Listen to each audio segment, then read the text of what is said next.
So, it's time to start today. And we are starting with normal speed, 6 max sit and goes. And this is what we are going to be playing today.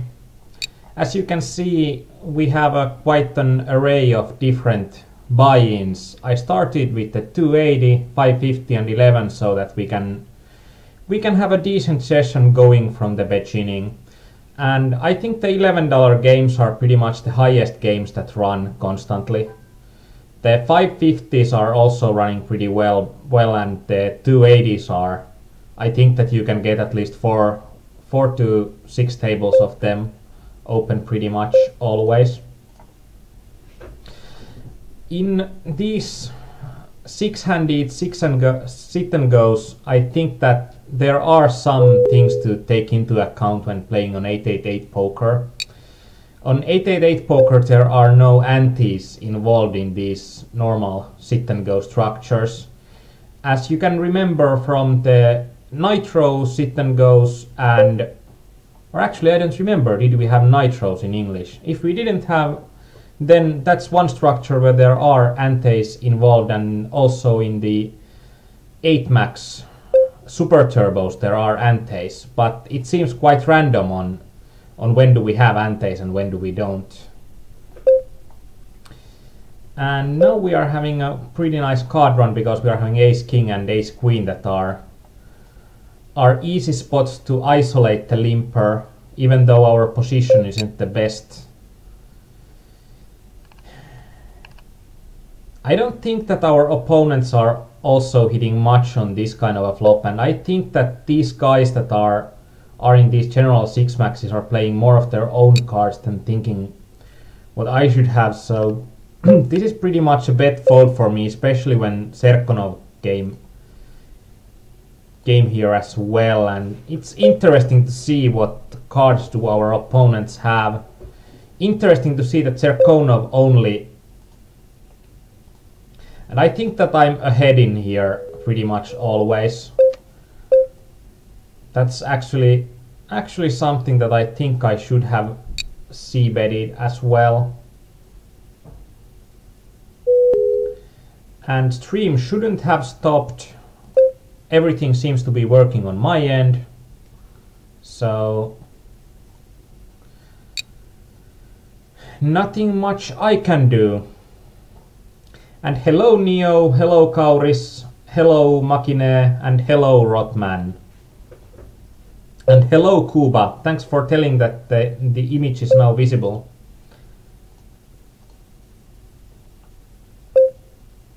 And because there are no antes in these 6-handed sit and goes, we are not going to play as aggressive as we could if there are antes all the time, so there are some spots that we are going to be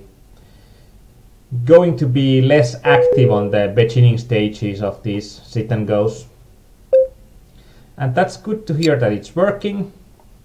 In this kind of situation when the Dantes just calls, I like to be raising a lot, because usually the guys that are limping the small blind aren't having a great hand, and when we are having an ace here, I think this starts to be a mandatory at least 2-barreling situation, because I think that our opponent pretty much never has an ace here.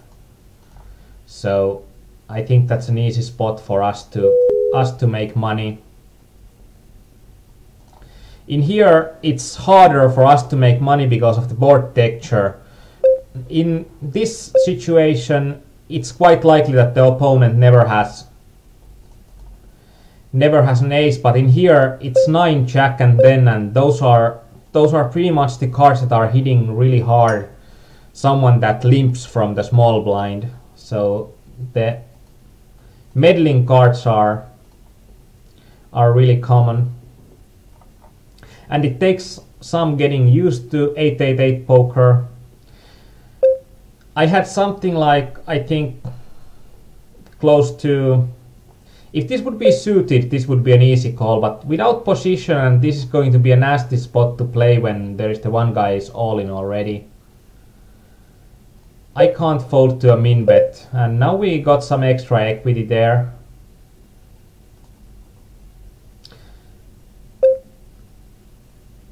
and now he more than min bets. This is interesting. I think that he pretty often has a 10 here, and I think that if we are getting our straight, we are going to get more than enough. I think we are going to get at least half a pot of value out of a 10 if we hit our straight. But when we don't hit our straight and he continues hitting hard, I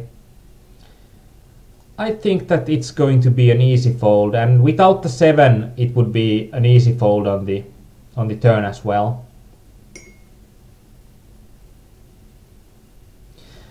The ace king hand, I think it was on the bottom left, or then it was on the bottom top left.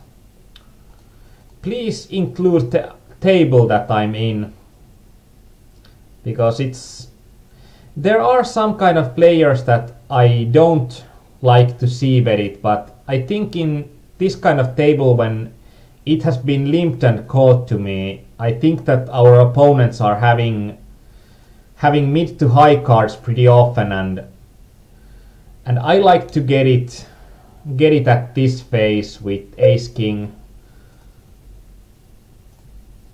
And in this situation, when there are two pocket pairs, of course, for the please fold, it's on the edge if it's a profitable set mining situation or not.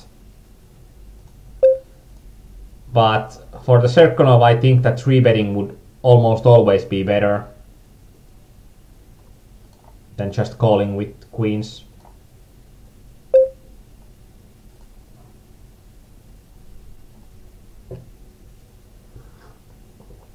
But I think that in general in these games people are pretty passive post flop, and there might be some players that I wouldn't want to see bet the ace king with, because I think that they can get more money in later on in the pot, and when they are getting more money in, and they're getting more money in as a bluff, because some opponents like to do it, but I think in these kind of games it's less likely that we are going to have a sticky situation, and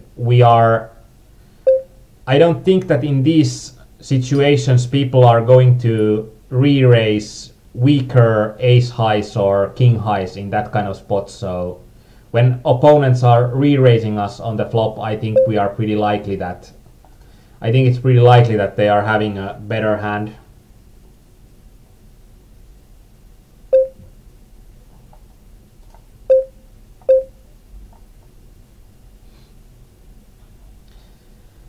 If it's suited, it would be an easier raise, and if there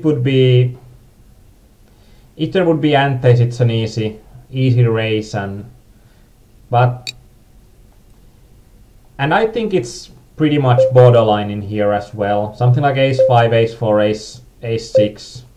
I think that they are probably pretty borderline. Are they good or not opens? And Neo wants to note that the title of the stream on Twitch is still 9max sit and goes one-on-one coaching, and it shouldn't be, because that was one thing that I changed like just before the coaching.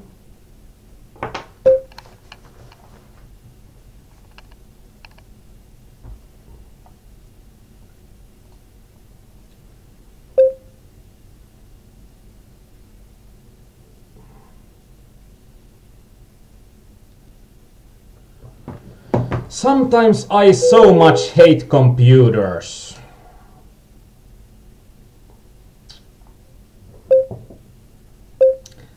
Let's put it this way. I changed the title, but it didn't change, but it shows as changed on my end, so pretty much it shows as changed on my end on the screen that I used to change it, but it doesn't show as changed anywhere else, so what can you do? Perhaps change the title next time more than 2 minutes before starting the stream. When this opponent bets big on... This is also a sticky spot that we have gotten in. I think when opponent overbets the river with second pair we are never in a good situation. And in here, I think against small blind we are going to have to call it anyway. There are enough bluffs in. And this is actually, when I see that it's four-handed, then it's going to be not as good. And I'm trying to get the maximum amount of value that I can get on the river, so I'm betting river slightly bigger.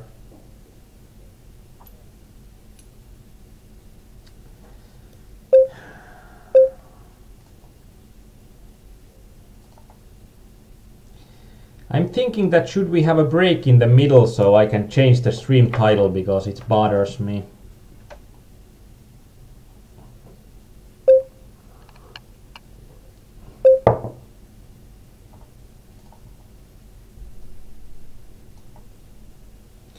And in here, I'd like to say in general that if you are having 20 times or more the amount, that it's going to be profitable to set mine, because you are going to hit the set so often and you are also going to get enough value from your opponents. So in here it would mean that when I have 60 bucks to pay, as long as I am having a stack more than, or we are having effectively more than 1,200 in stack size, it would be pretty good to be calling with small or smallish pocket pairs.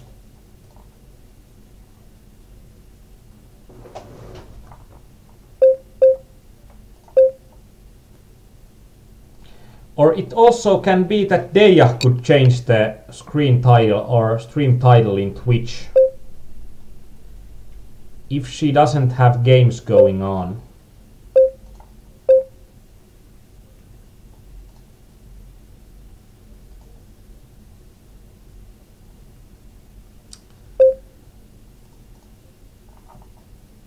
And now I'm thinking that having 4 tables of 6 maxes without time banks isn't that great of an idea. When we are having a player like Andrets here that's having about 20 big blinds and he has folded to every single open, we are going to abuse him as much as we can, so we are going to raise a ton.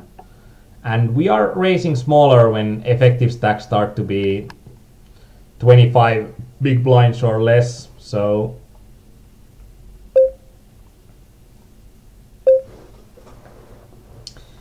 and as I said, that if our opponent is a nit, then we are going to also fold to his 3-bets, because nits usually have crazy tight 3-bet ranges. So let's not give easy value to our more needy friends on the tables.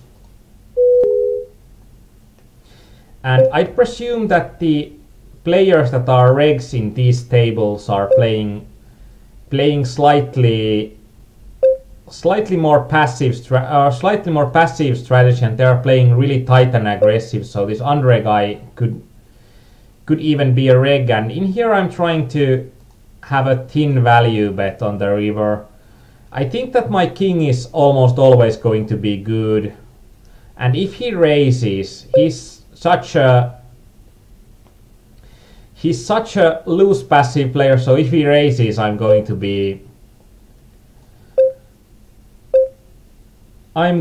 be folding. So wow, with a pair of 5s he calls, so that's decent enough value.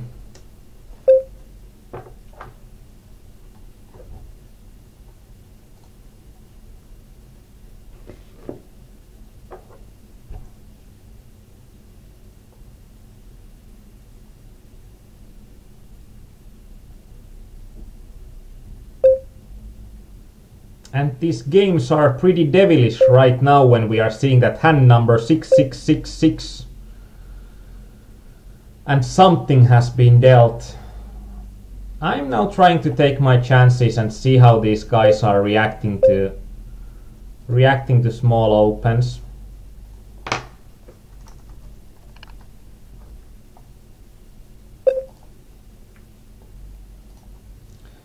And in here, when we are getting more value we are having just a 6 high flush, and if our opponent is betting, we can still fold a flush. And that's a mistake that I see at least beginning players make, that they are only looking at the absolute value of the hand. Like, if we are thinking about a flush, it's like the 4th best hand. Like, there are straight flushes, there are quads, and then there are full houses, and flushes are pretty much the 4th strongest hand. But in Texas Hold'em, it's interesting in a way that if we are having a really low flush and there are 4 flush cards on the table, it's really likely that even one opponent is going to have a better flush. So, like, even though our absolute hand value is up here, then our relative hand value is actually, it's really low. So that's something that's really hard for most, at least beginning players, to grasp on. That what's your hand's relative value. If our opponent is going to be betting here, then it's an easy fold, and if he's checking, then I'm trying to steal the pot on the turn. And I got slightly lucky there that my opponent pretty much didn't have anything. And in here, this is a spot that actually against both of these players, usually on a monotone board I'm betting small.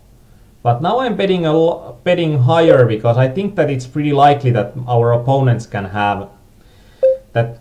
I think our opponents are going to be bad enough that if they are having a flush, they are going to be raising, and if they are having just one heart, I'm going to get some good value out of them, and I actually should have bet the turn as well. Because now I think it's really likely that our opponent has the flush. But no, our opponent called us once with a pair of kings, so. And usually you don't need to, if you are betting a monotone board as a bluff, usually you don't have to. This opponent doesn't seem to be folding much, so that's something that we are going to just fold. Even though it's a queen. If there would have been antes, it would have been an easy bet, even though we need to play the pot. Play the pot without position afterwards if our opponent calls.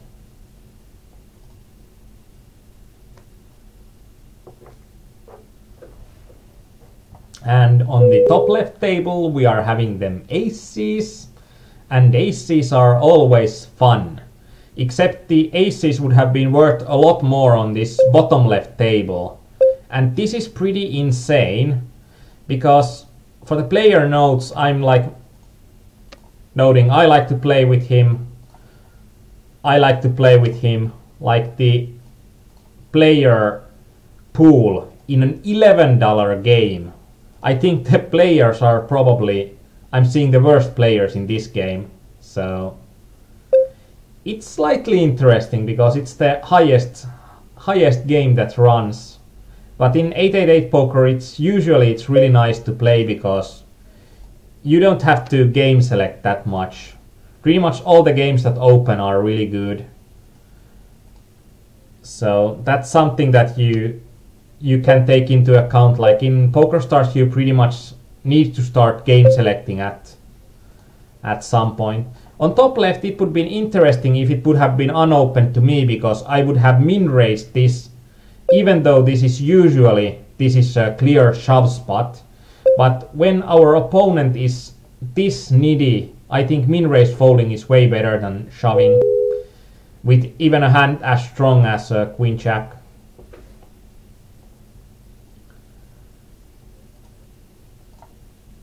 And I think that around, let's say, 20 to 40 or 50 hands, we can see the players that are playing the worst. And I think it's really funny because now in this 280 I'm thinking that I'm seeing the best players, and in this $11 game that's the highest buy-in that runs right now, it's having the worst players, so I don't know what's happening here. Also, this seems to have the only reg that's playing pretty much what I'm expecting a reg to play.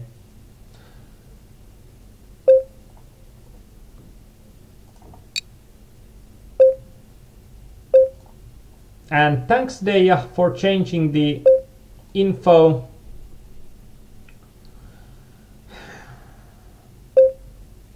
It's actually that we can set mine this profitably, so let's do the set mining rather than doing something else. In here this is a really weird limp, but I think that because our opponent is a really limpy one, we can play this profitably with. And in here the pigweed reader that has opened really actively, I'm 3-betting him all in with my 8s, because I think that our opponent is going to have enough of weak hands in his range. And in this deck guess, I'm now trying to get to showdown as cheaply as I can. And here we river to nuts, so then we are trying to, I think we could have bet even a full pot here. And let's just go for the showdown, as we are having showdown value. And if our opponent bets, it's actually close because our opponent has been betting post-flop quite a lot. It's close, and I think that it hits pretty much all of his limping range, and he has a way better hand than I would expect.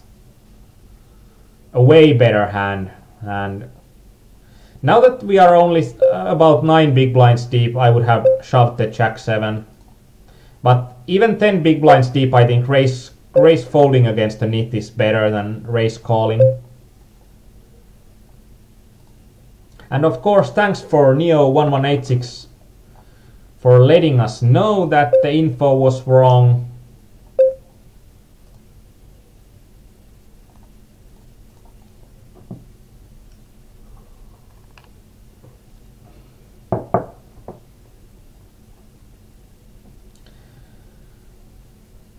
And now we are entering the next phase in a few games here, that we are seeing the four-handed. And this is pretty much where the turbos and normal speed games are going to differ. That we are playing way deeper in these four-handed or three-handed situations, and there is going to be more in play in general. So there is going to be, I don't know how to say it, some like to say probably there is more poker to be played. And in here, when our opponent checks, I'm going for a steal here. And when I'm in position, I think that our opponent is going to fold a lot there. So, and when we are just having an ace high, we are having some showdown value, but not enough. And about 10 big blinds deep, when our opponent limps, and he has been limping a ton, I'm going to just shove and be done with it. And I think that our opponent can even call with worse in here, but he's going to be folding majority of those limps that he's doing.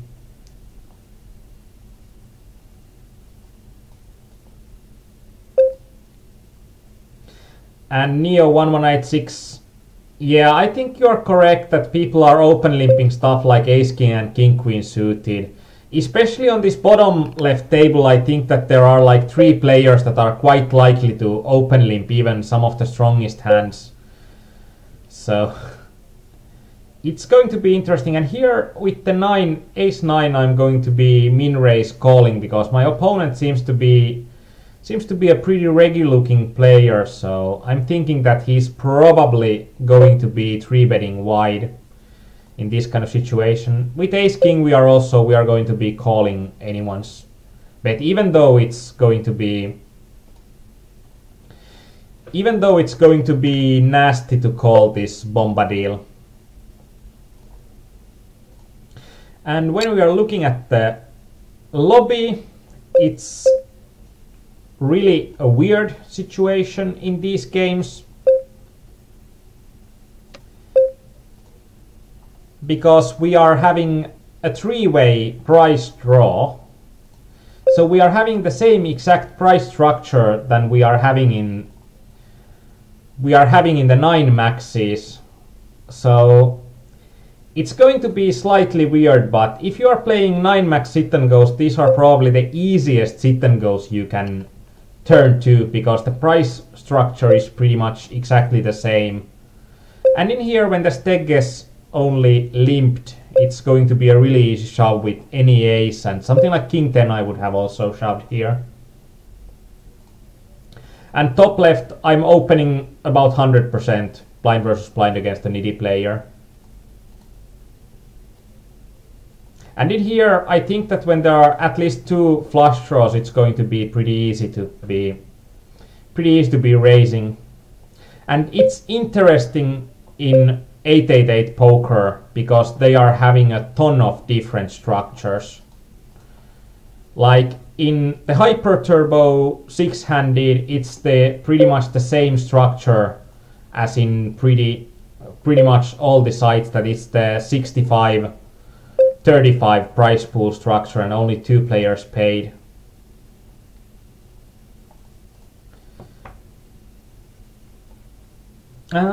We got a pretty fancy raise call here with the ace 7.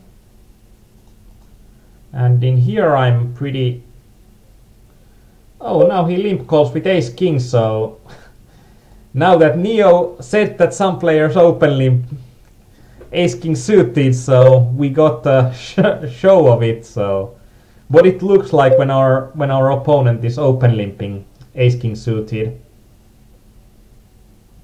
But usually these needy players, that you can exploit them the best by putting a lot of pressure to them and just going to steal their chips, because usually the needy players aren't going to do anything that if you are stealing all their chips. And in this situation that this Bepfa has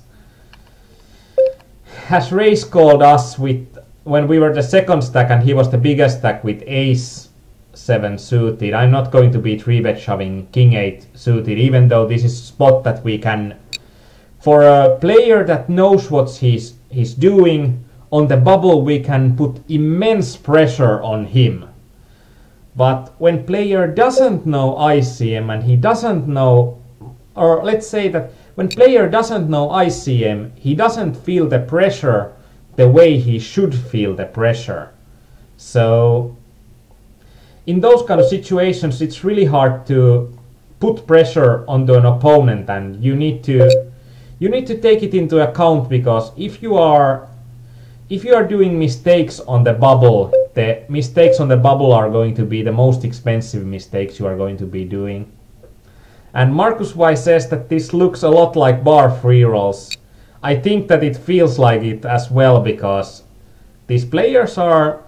I think that if I'm thinking about poker stars, I think that the players are generally better even at the $half.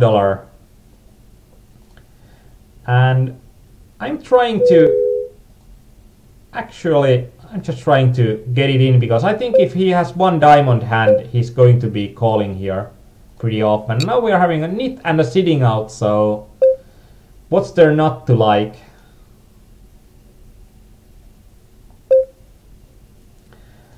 And Paistisili says that I think there used to be an option for lowering the stream quality because my connection is a bit slow at the moment.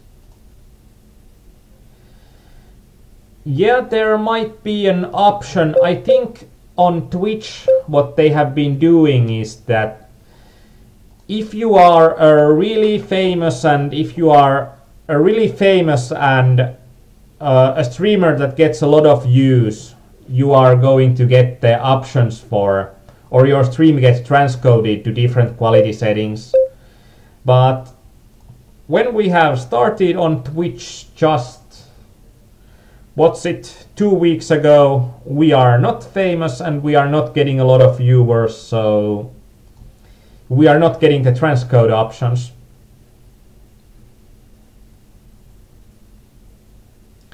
So on Twitch, on the channels that are getting a lot of views, there are options for doing pretty much whatever you want with the stream, but for us right now there is no option. So sorry about it, but there's nothing we can do about it.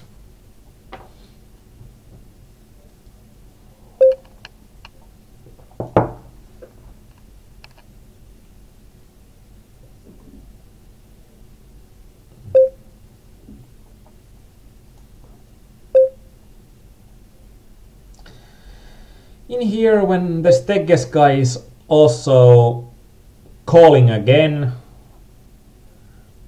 and now when on a paired board and this is actually this Jack Queen off would probably be in a call, and that was a missed opportunity for me.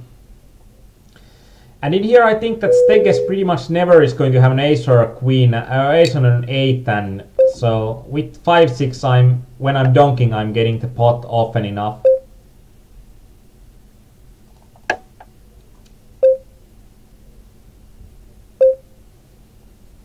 And maybe they are changing the Dota and CS streams to poker. That would be pretty awesome. Especially as we are probably pretty much the only channel trying to stream the...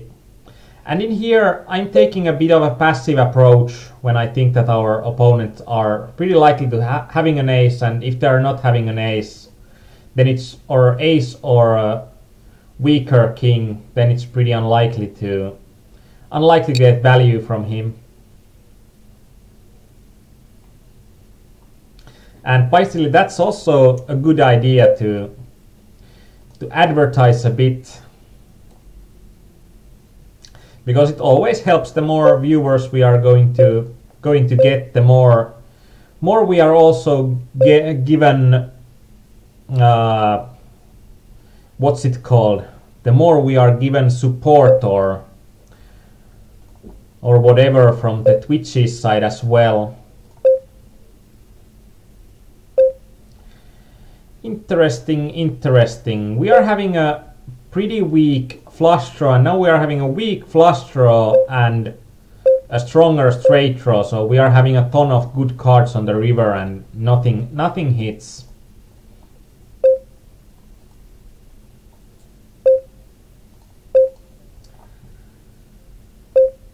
But he got us really good price to be drawing there, so nothing much to say about it. And when he min re-raised, I just can't be folding. I'm getting way too good of a price.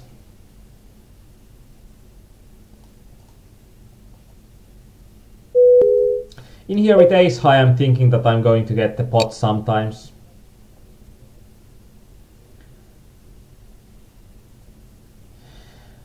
And I think that when our opponent min 3 bets, he's going to have a really strong hand pretty often, and when ace hits and he carries on betting small, I think that he's going to have the ace pretty often.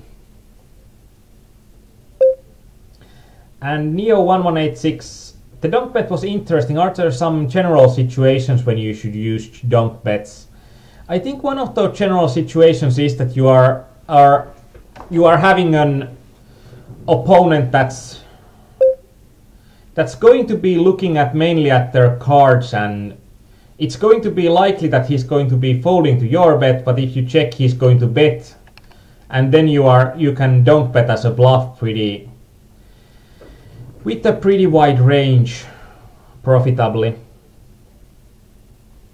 And Paistisille, that's great to hear that your game has gotten a lot better after this site. It's really interesting with the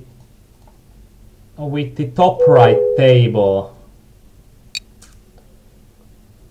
because it's going to be really close. Our opponent has been raising so much that I think that he shouldn't have the strongest hands by any means when he shoves. But that was stronger than I expected, and I don't pretty much get it why he does that. But when we are three-handed, and this is exactly the same price structure as it is in the 9 maxes, we can afford to take risks when we are three-handed. And that's actually, I think, when Neo is now online, it would be nice to ask how has your game progressed, because the last 2 English poker coachings that we have had have been Neo's public-private coachings. 10-8 off.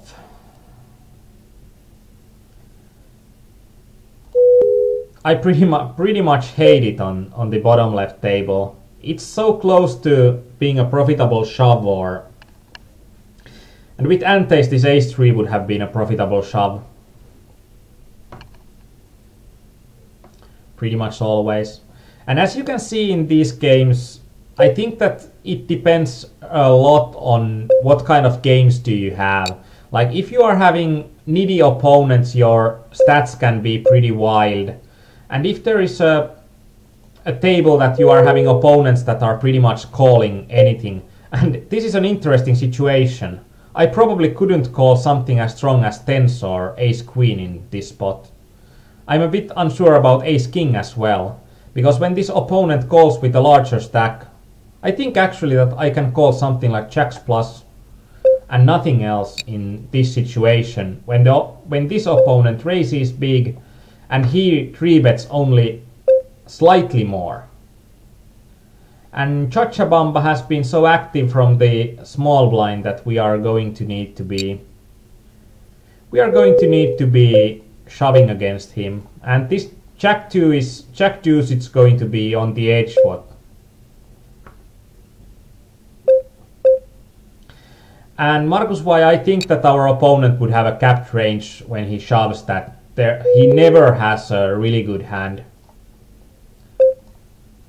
in that situation.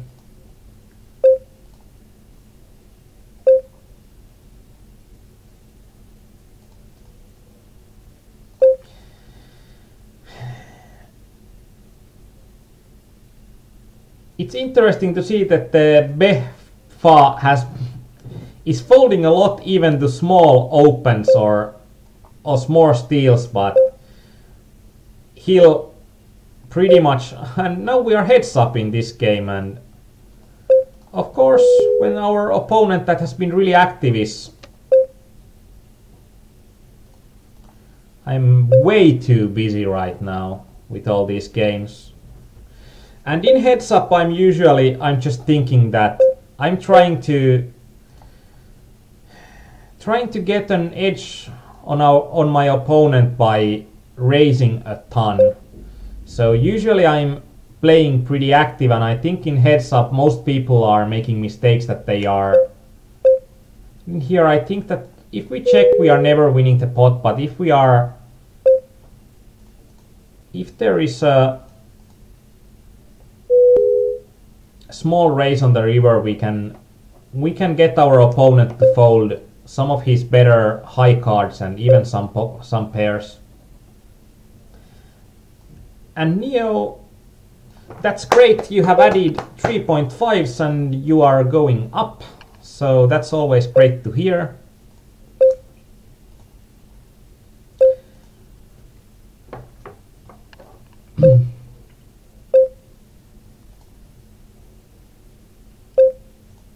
Really interesting, and this requires a lot of concentration right now because there are so many adjustments to be. And I didn't hit the zeros on my keyboard. I should have bet only 300 there, so, and I should have bet that one, so I'm doing pretty many mistakes right now that I would prefer not to be doing, or not adjusting optimally on my opponents.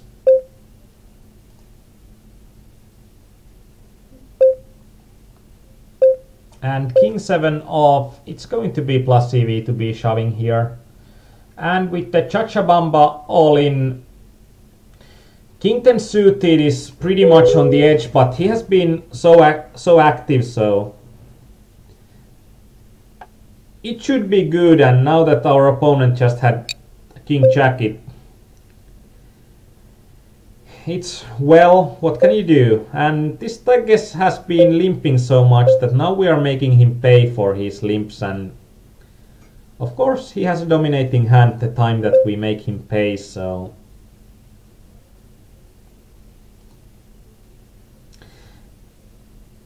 it's really close if this is a pot odds call. That usually I'm saying that if there is less than half a pot to pay, and there was like 520 to pay, and the total pot was already 1040, so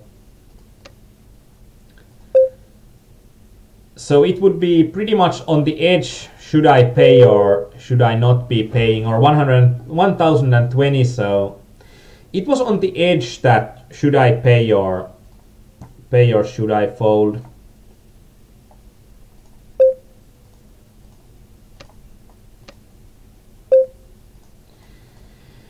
With a high card, low card hand, those are hands that they are plus EV to be shoving heads up for sure. But now we are being quite unlucky that we are shoving against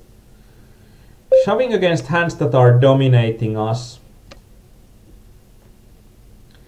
And in here, this is going to be a special play. Or no, it's not going to be a special play. I thought that I'm going to be betting quite often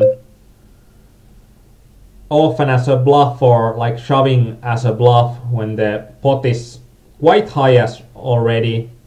But when I hit the 8, I'm thinking that I'm going for cheap showdown or getting him to bluff.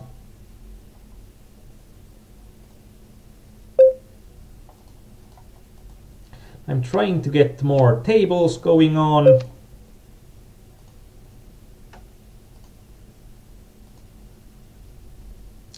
And Marcus, why on the top right King Queen offhand, it was like the opponent shoved for something like 15 big blinds. I got a King Queen suited, I think.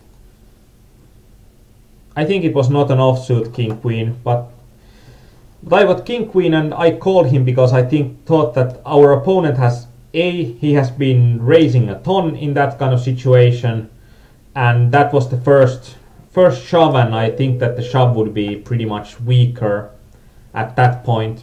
And in these 6-max formats, you need to remember that these 6-max formats are 3 players get paid, and when 3 players get paid, it means that you are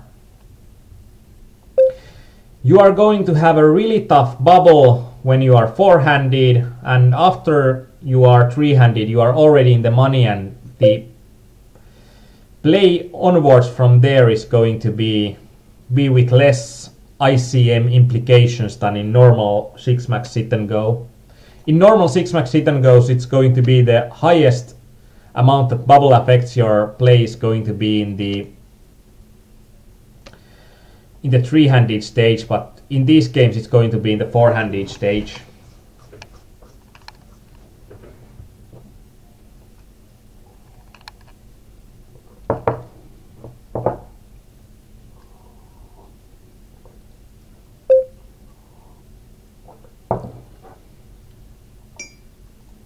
So I'm waiting for new games to run.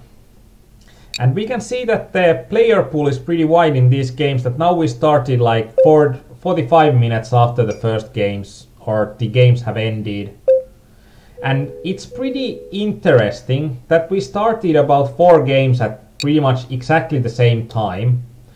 And 3 of those games have been ending, and 1 got to heads up and I got second in the game and it has already ended. And 1 game is still, it's 5-handed, so pretty insane. And Paistisilli, yeah, the third gets his money back, so, or a very small profit.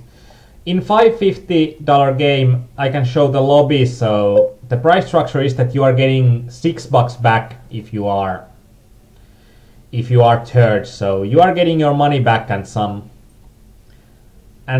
to go. And then 5 of clubs isn't the best card that we can hope for. We are going for a bit of a thinner value bet on the river that someone might call with a weaker 8 or weaker 6.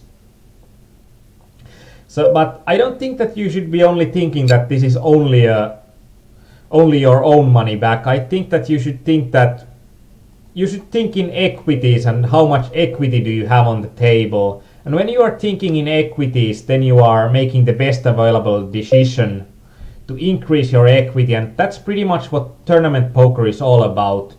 That you are trying to find the decisions that are increasing your equity the most. That you are not playing to win, you are not playing to make the money. You are playing to increase your equity.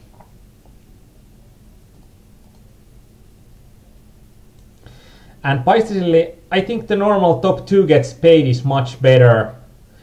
I think it depends. I like in this structure that people can make really horrible ICM mistakes, and a player that knows what he's doing can have a really good edge on the bubble because the structure is so bubble heavy. I think like if you are comparing these games for something like, I don't know, for example, On Game at least used to have 5 max sit and goes, which were for $22 game it was $30 if you got second and $70 if you got first.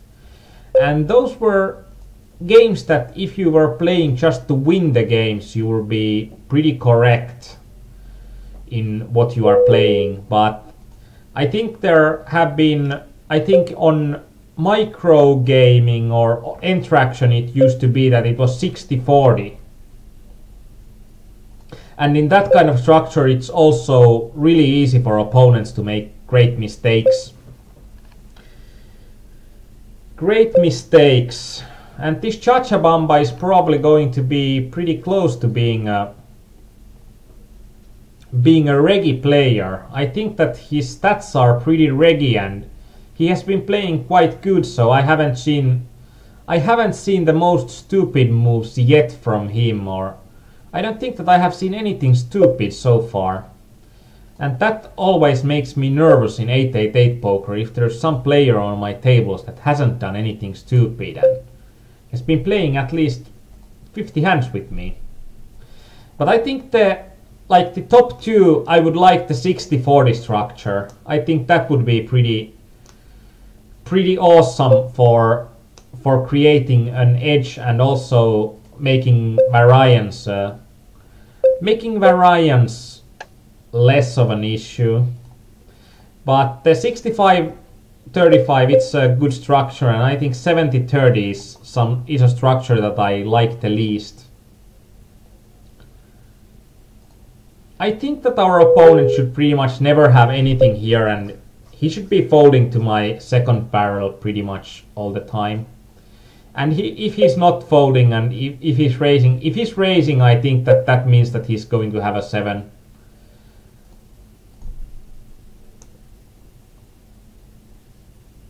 But I think on 888 poker, what makes it so hard to create material for 888 poker is that the structures are all different. That some structures are having antes, some structures are not having antes. Some 6-max structures are 3 players paid, some 6-max structures are 2 players paid. And that makes it a slightly harder quest to know that what you are. And like we can see that there are the 6-handed turbos. And this is actually the first 6-handed turbo that I found out. This is a 6-handed Omaha turbo, that's 70-30.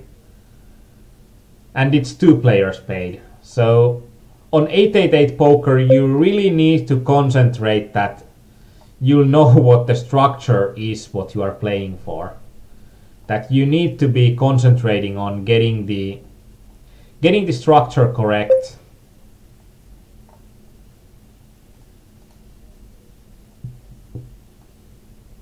And in these heads-up situations, it's pretty good if you are having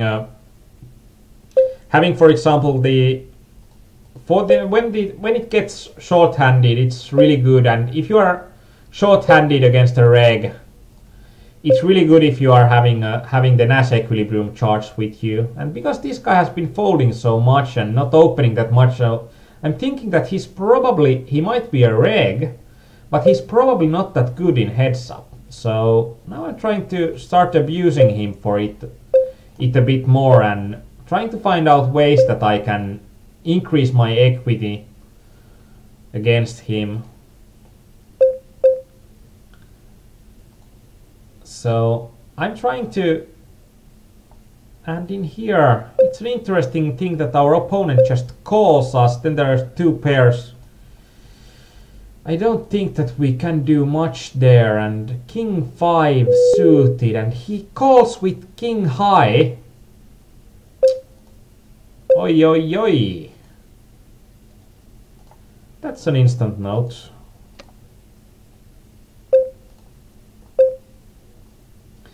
And when he min raises, King 8 suited is good enough just to go for it. If I'm just calling here, I'd like to have it as a more connected hand that I'm calling with, so that there is more that I can hit solidly.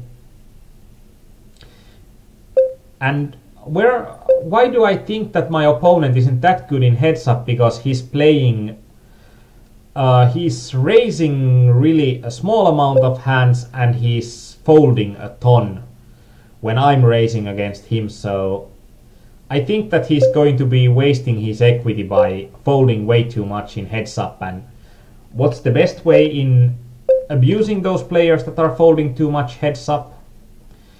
It's going to be raising and putting pressure to them as much as possible. And there is an opponent that min re-raises me on the turn when I'm trying to get some slight value out of my pair of 8s, and I just couldn't believe that he would have anything strong. And then he had a queen that he didn't want to bet on the river.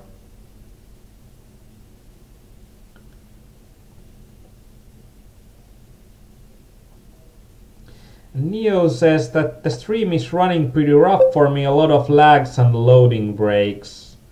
And we are not having a break today, so that's something that we pretty much can't be doing. And on my end, everything seems to be working correctly, so it's really hard to do pretty much anything when everything seems to be working on my end and there are no dropped frames. Everything looks to be working the way it should be, and there isn't much that we can do with Twitch while the stream is running.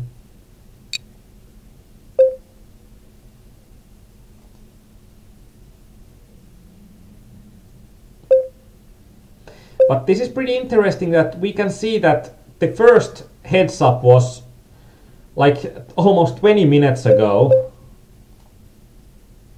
And when the first heads up was almost 20 minutes ago, and now we are having we have played an hour, and now we are on a heads up that we are having about 10 big blinds. So I think that this marks that these games are only going to last for about 55 minutes at most. So that's what we are. That's what we know. I think that I'm going to take one more six-handed still. Yes, so that's also a good idea, that try using the pop-up if you are having problems with the stream. If a player plays 11 hands limping all the time or calling all the time, it means that he's going to be a bad player. If 11 out of 12 is going to be calls, we don't even need to play the 20 hands with those kind of players. Let's see what would be the six-handed that would be opening the next. Oh well, let's do a 550.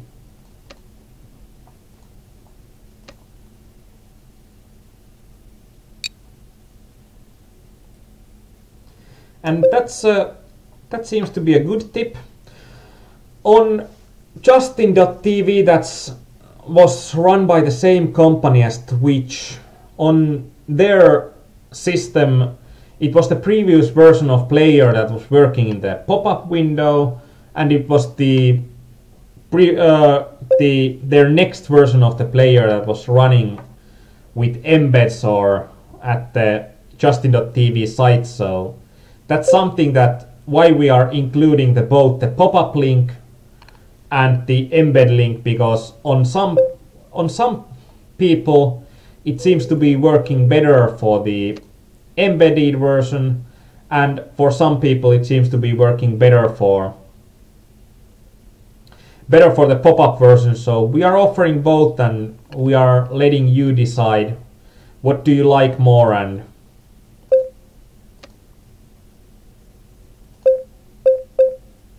actually this is also the 15 hands that he's played 77% of, and most of them passively, so it's going to be a mark for him as well.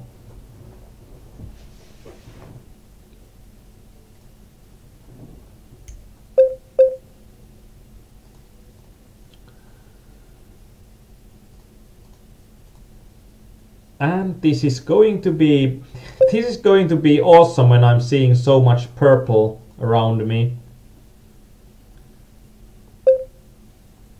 Usually for a more reggy players, I'm looking for somewhere around 100 to 300 hands, and let's say if a reg plays about 300 hands and he's having the stats that I would expect a winning reg to have, and he hasn't done anything really stupid, like showing to me that he doesn't know ICM or something like that, I'm probably marking him as a reg. And some players I have played some around 1000 hands before I can say that they are regs or not.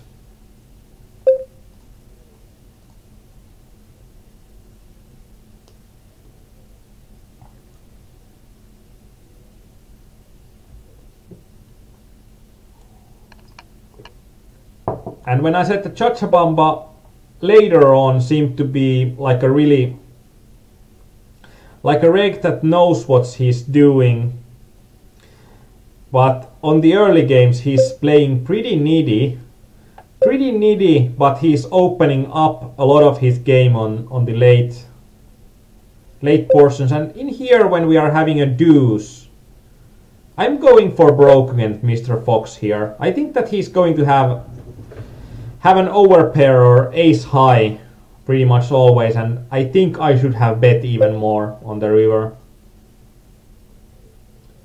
So that's a mistake for me.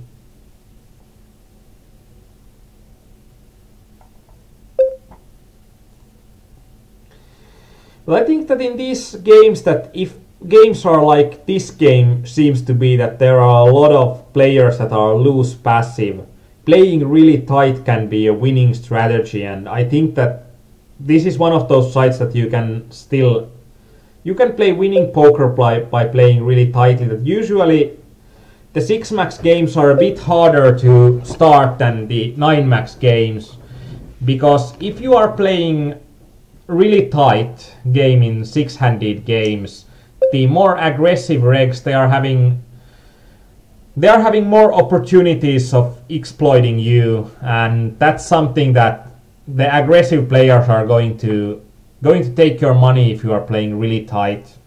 But if there is a site that there are no that aggressive players and there are a lot of loose passive players, you are going to make good money against the loose passive players by playing tight and aggressive, because you are pretty much having always the better hand when you are going into the pot, and you are playing those better hands aggressively, so you are winning big pots when you are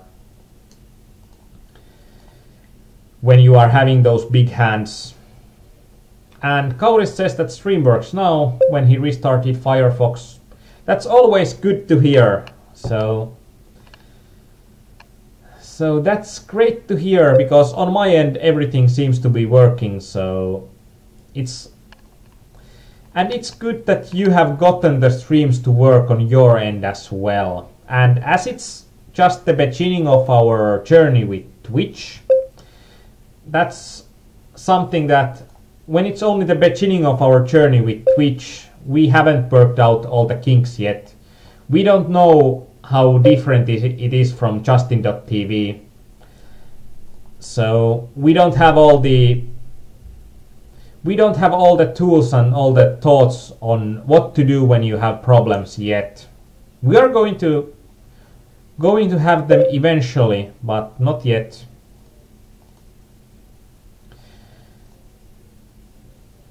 And in here it's going to be pretty much a bet against the sitting out.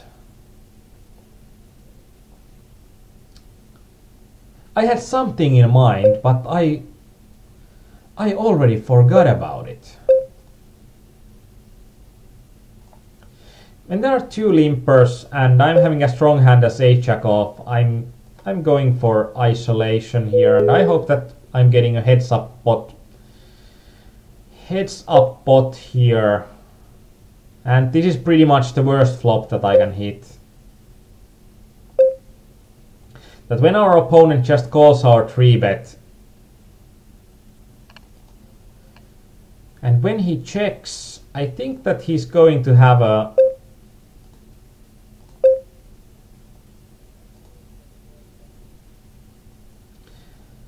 and I thought that our opponent had opened and this is 30-60, and it was not the case. I think our opponent is really often, when he's checking the flop, he's having some kind of middling pocket pair.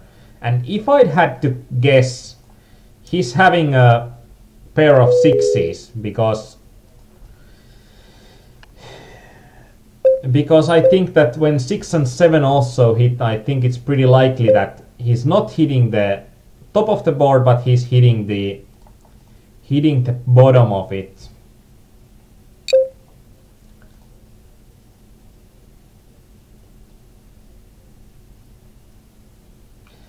And top right, there is still shove against the button stealer with 5s.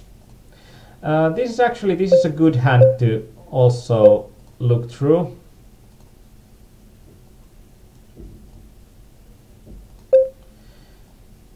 In this situation that I don't have a lot of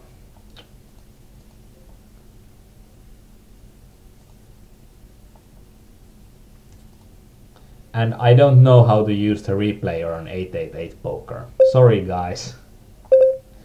I just can't make do with it.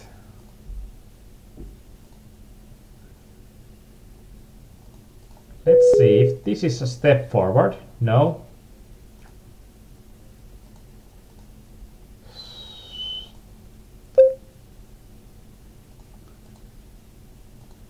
Let's just play it, but the situation was that Korpverlyd opened for 125, I think. And usually my reasoning in here is that if I'm having less than 10 times what the opponent is opening, I'm thinking that should I be shoving here? And with a hand like 5s, I think that I'm going to be shoving pretty much any pocket pair in here if I'm thinking that our opponents are going to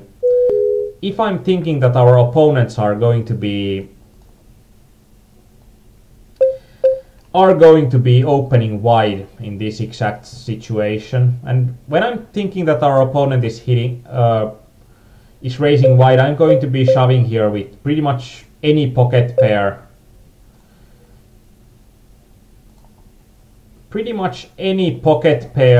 And then something like King Jack off and plus, and King 10 suited and plus. Then something like Ace 7 suited and plus, and Ace 10 off and plus.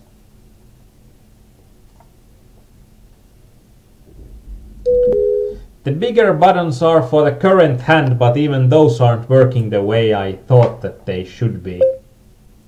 That there is no way to just pace myself and click the way I want to click. But that's something that I'm thinking on the top of my mind, that what I would be re-stealing in there, so...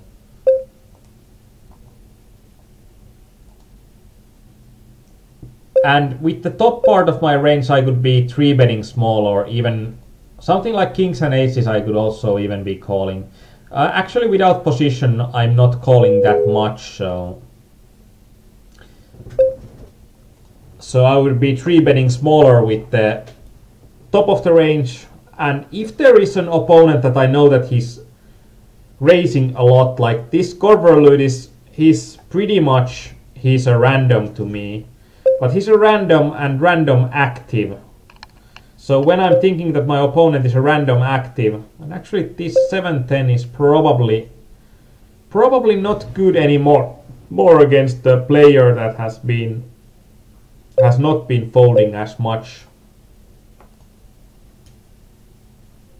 And this situation would be a lot better if Mr. Fox and Chahringer would be on different situations, because then I could open my buttons and having Chahringer to be out of position compared to me, and I could steal on small blind, I could steal from Mr. Fox better.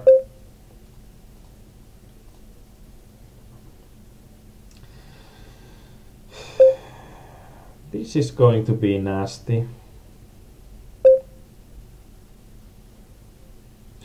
And in this situation, it makes no sense for Chahringer to be bluffing with such a small sizing.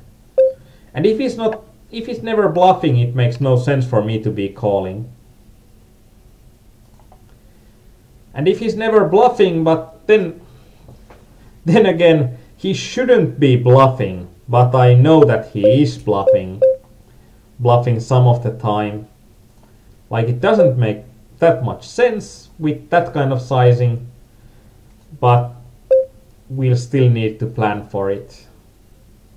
And that was actually, even though he bet so small, so it required for him to be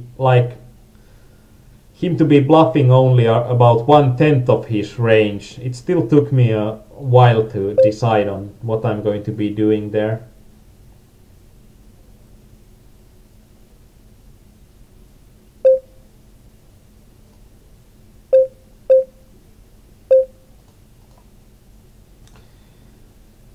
But these games, they are always, in the core of these games, the games are game of equities and game of ranges.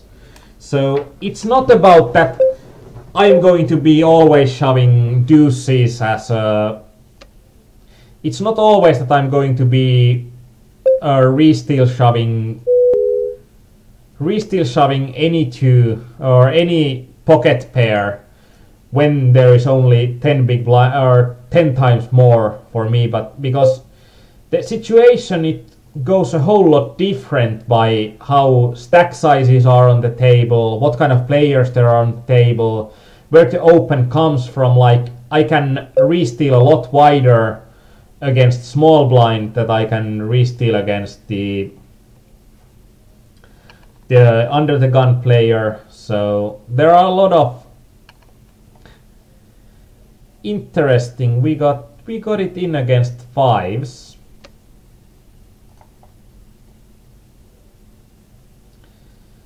And these are going to be the last games that I'm going to be playing today. So we are aiming for about 1.5 hours of games. And now there are less stress in the games for doing an English coaching and thinking about talking in English and thinking about playing in 4 tables. And when the tables are 6-handed without time banks, and that's also really interesting. Like on 888poker, there are time banks on 8max super turbos, but there are no time banks for 6max normal speed games. I don't get it.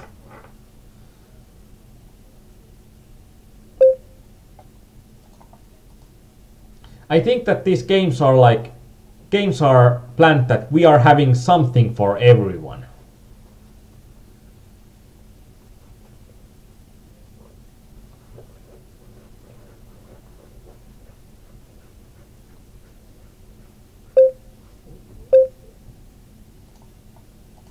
And so in these games we are also seeing that if we are looking at the lobby and we are looking at the tournament info, we can also see what kind of structure this is.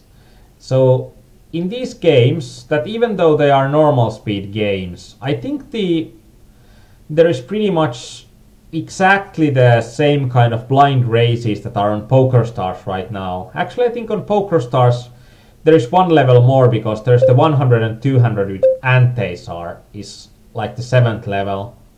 So there's at least one more level, but then there is one more level on 888 poker, because there's 250 to 500 level. On PokerStars it comes from 200 to 400 straight to 300 and 600.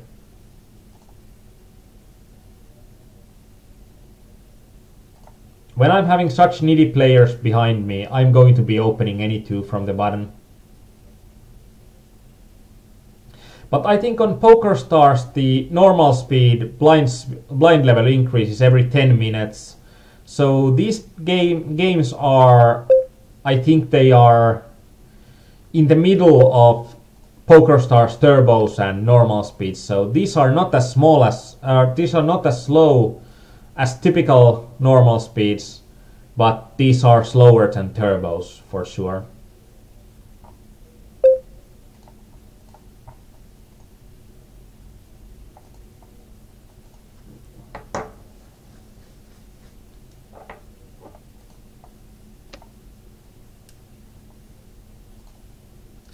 And it's also interesting to see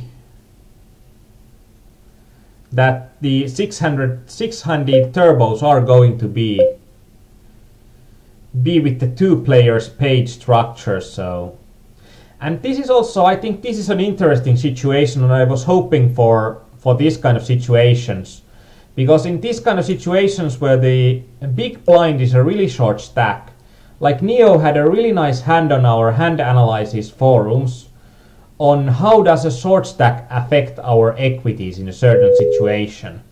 And in this kind of situations, for example, if we are having a hand something like 6-7 suited or 7-8 suited, which is normally is going to be a really good open or a really good shove hand in this kind of situations, it might be, or like, let's say that I'm way too deep stack to shove now, but let's say I would be 10 BBs deep and there's one player that's only 3 BBs deep on the big blind. And when there is a player that's only 3 big blinds deep, it changes the shape of my range, because the high card hands are gaining in value, because it's really likely that we are getting it all in against a pretty random range. And the connected hands, but low card hands are getting less in value. So this is interesting, because we are being out of position. Our opponent is so passive still that I think that we are going to get more by calling than by 3-betting. 3-betting would be an option as well, so it's not like I'm hating it. And now we are trying to we are check calling it pretty much the bitter end, and if he's having an ace queen, so be it. But I think it's quite likely that I'm going to be ahead. And if he's having a flush draw, I don't think that he should be having a flush draw. But I think that he's going to be betting some semi-bluffs, some bluffs, and also that he thought so long. It's actually nastier to be calling this when he thinks so long.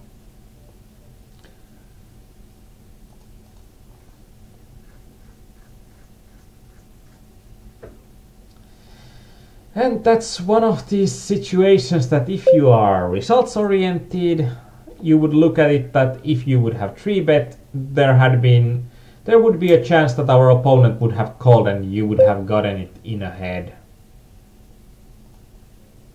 But well, I think that, or at least on the river, I could have folded. Or actually it's really nasty when there's only so little to go left. Then even though his range is going to be way stronger than usual, when he barrels 3 times. But still, when it's so little to go, and we are having such a strong hand, that's a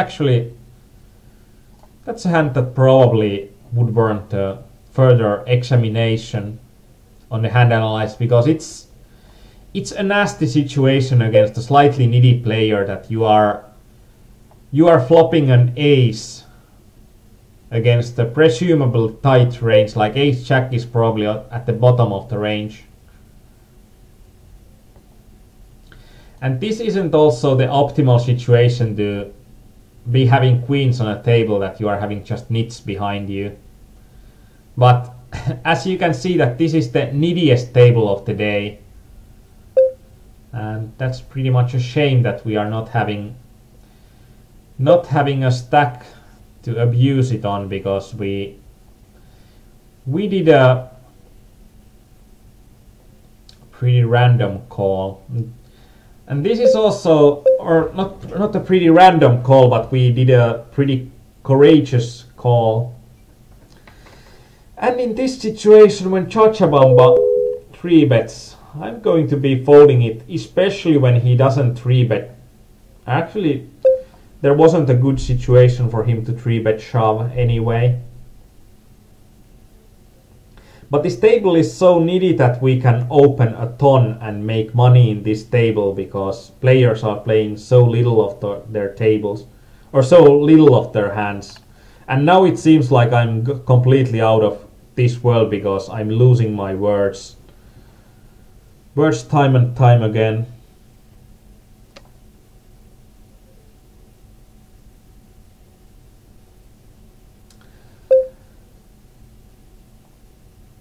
And I don't know what I should say. I was looking at the 6 Max Turbo. At the 6 Max Turbo, how the antes are and the structure is done there. And here is the blind levels increase every 4 minutes. So it's a quicker structure than on Poker Stars. But then there are antes in the 6-handed turbos, but there is not on the 6-handed normal speeds. It's really weird.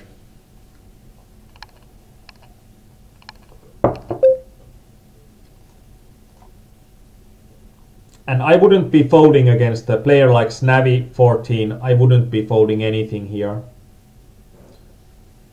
on the small blind. But it's nice to see that we have had games that our opponents are really active, and they are playing like 40 to 70% of their hands. They are pretty much the players that you are making most of your money in sit and goes. And then we are having these kind of games that we are having just needy players all around, and we are having those as the 2 last games. So it's interesting, and it's a bit of a problem that now we are not having a stack size to capitalize on the opponents.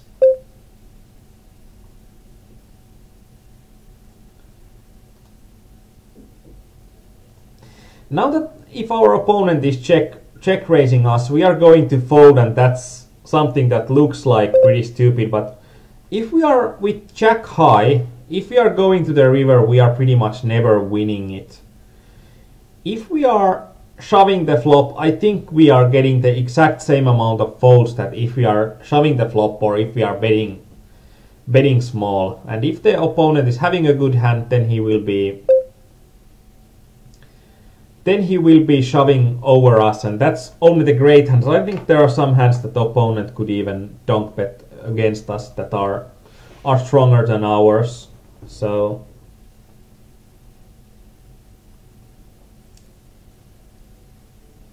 but this is something to take into account, that if you are a really good poker player, what you should be doing is you should be knowing what's the best way to play a certain situation, where your opponents are failing to play the situation optimally, and always when your players aren't playing a situation optimally, there should always, your brain should always be ticking like, if the player isn't playing this situation optimally, then how can I exploit my opponent not playing it optimally? Like, how does he play it non-optimally?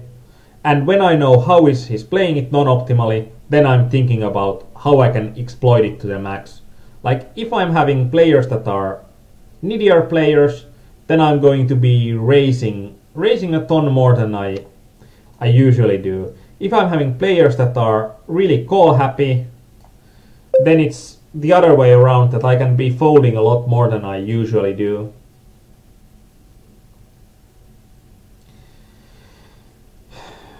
Even though our opponent usually shouldn't have too many aces there, but I'm giving him credit this time around. But it's all about the game of adjustments, that if we are noticing that our opponents are having certain kind of leaks, then we are trying to focus all of our energy on how we can get the most equity out of those leaks to our stack. And it might mean that I'm playing 15/15 in a game that we have seen that there are like 3 players that are playing about 50% of their hands, because I can't play pretty much more than value hands in those kind of games. And then on a games that there are players that are playing really tightly, I can play half of my hands profitably. And we got slightly unlucky.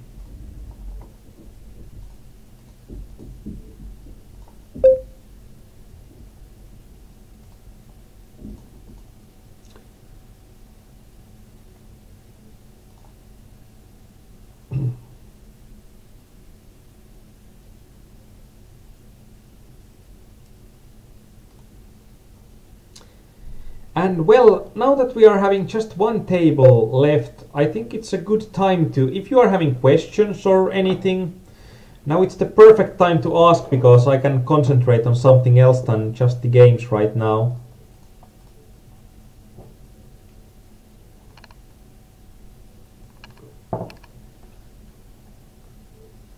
And as I said, that usually in these games usually in these 6-handed games, I'm thinking that they are a bit harder than the 9-max games, because there are wider ranges that you need to play with, and I think in general these games are, or at least on 888 poker, I think 6-max games are raked less than equivalent 9-max games. So there are some games that are making a lot of sense to play on 888 poker, and 6-handed games are usually pretty good games. And as we can see that even though these are harder to play, these are also harder to play for our opponents. Like, we have seen a lot of mistakes, stupid mistakes from our opponents, from me as well, a few mistakes today. I hope I could cover them by my explanations when I noticed some of those. But I think that there are, like, if you are thinking about trying 6-max games, they might be valuable games, because usually the 6-max games are running better. If you are aiming for the highest levels in 6-max games, the 6-max games are going to be running higher than 9-max games on every poker site I know. So there might, for example, right now there might be action in normal speed 6-handed at up to levels of $11 and more, but on normal speed 9-maxes, I think the highest games that are running right now are $2.50 games on 888 poker.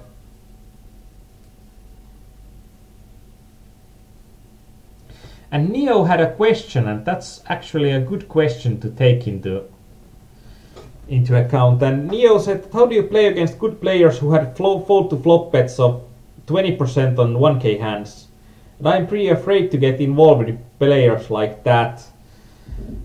I think that when you are having a player that's not folding a ton, when you are playing post-flop against the player, then when you are betting the flop, you are betting the flop pretty much always for value, that you are not betting the flop as a bluff. And it's something that should be pretty self-evident, that if your opponent is not folding, then you should not be betting as a bluff, because you are not getting the monies from the pot that easily. And I think that you should play a bit tighter against those players than you are usually playing, so that when you say that you are afraid to play against players like that, then you should be playing with a slightly tighter range.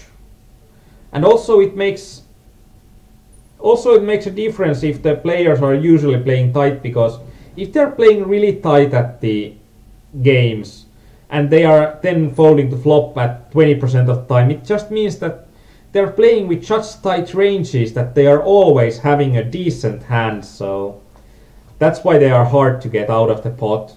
And then it's always when you are hitting better than the really tight players, then you just extract maximum value. And if the player is a loose player that doesn't like to fold, then when you are hitting a decent hand, you are trying to get the most money out of the player. So it's only changing your game to be a more value game instead of a bluff game. If that's like how it's generally adjusted. And I think that there is also a good idea to use the hand analysis forums with some hands, or create a video on some hands that are against players that don't like to fold against flop bets. And Deja says that she will be publishing the Neo 1186 public-private coaching video tonight. That should be a good video for you to watch. So I hope as many of you can see it as possible. But now it's time to end today. Next week we are going to be playing 888 poker 6-handed turbos. And I think that if you are going to sleep after this coaching, have a good night, and tomorrow is going to be the beginning of a next week, and the next week is always better than the current week. And actually next week we are not having sit and go coaching, because I'm in Finland during the time, so it's the week after next week we are going to have the 6 max turbos. And if you are still playing poker today, especially when this is the Sunday, when there are Sunday mega fields, may this be the winningest poker night of them all. So have a good night.